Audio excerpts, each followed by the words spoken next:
Well, hello, my radio friends. Now, I was asked to post a video how I turned this typical 30s, I'm guessing, model pen drive speaker into a resounding 1920s cone speaker driver. Not a difficult task, few different modifications, but certainly doable. So let's get started. First and foremost, I guess we'll touch on a little bit about what this speaker is and how it operates. Here is a magnet located to the rear here. Here's a vibrating reed. It actually has a little pivot point about in the middle section right here. And this will vibrate at audio frequency, come down to this fulcrum point to a rod from here going down to the apex of your paper cone within. And the first thing we need to do is remove this housing from this bracket. It's held on with 4 different spot welds. Not a difficult endeavor. One merely removes the paper cone, as I've already done. And one can see the 4 spot welds. 1, 2, 3, and 4. Just drill through them just far enough to clear this little thin bracket, or this flange, or whatever you wish to call it, from the base, and this here will fall off, will be removable. Once that's removed, one is left essentially with what one sees here. This is where the modifications start to take place. First and foremost, one needs to rewind this coil.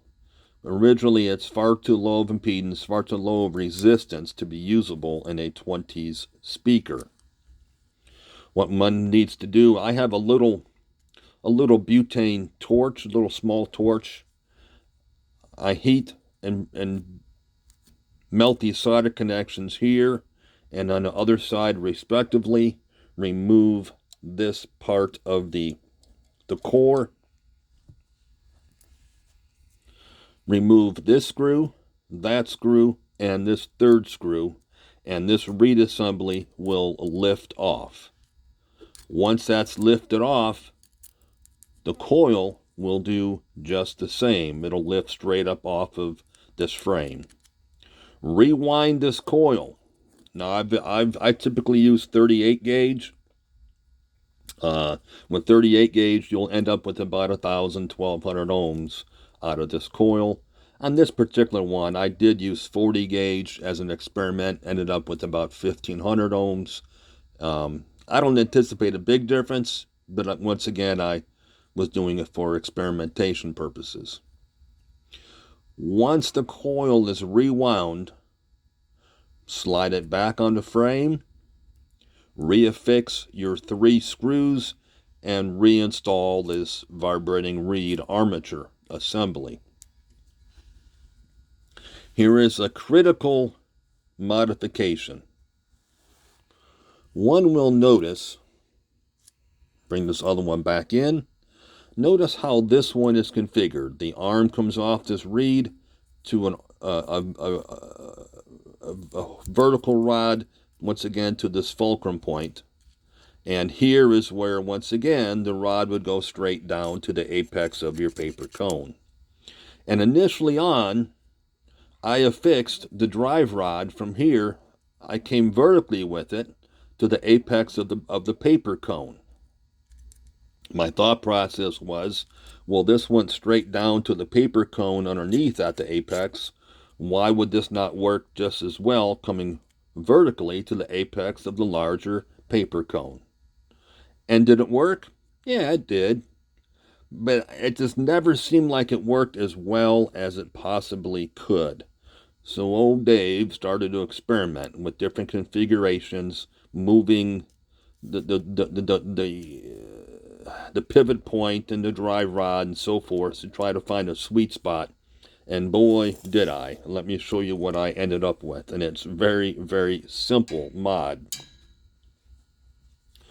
I merely cut this rod, this coming off the vibrating reed, cut it short and brought it straight down to this end of this fulcrum point. So I essentially swapped these 2 points. So this comes straight to this end, and this hole comes straight up to a rod to the apex of your new paper cone. And boy, when I ended up with this configuration, the speaker came alive. I will say the volume improved by probably 30-40%, and the clarity just the same. What a difference this made, moving these 2 pivot points, or these 2 drive points, I should say. Once you got this configured, and for what it's worth, I did use, I think these measured out at 22 thousandths, these rods. You know, you don't have to go that heavy, but it's certainly workable is what I had. But I leaned more toward a little bit on the heavier side. That way there's no flexing between here and these drive points. Once you've got the coil mounted, this armature mounted, and this modification made, all that is left is reaffixing the top back to here and resoldering both sides respectively. And at that point, you have what will be a very good operable 20s speaker driver. I will say I am very, very impressed with the results.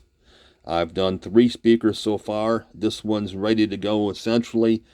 It'll be the 4th one I'm going to be installing as soon as the frame arrives in the mail. So if you have any of these pin speakers, it's certainly worth a go. You will not be disappointed. Thank you so much. Appreciate y'all watching, and if you have any questions, by all means, feel free to ask. And of course, as always, until next time.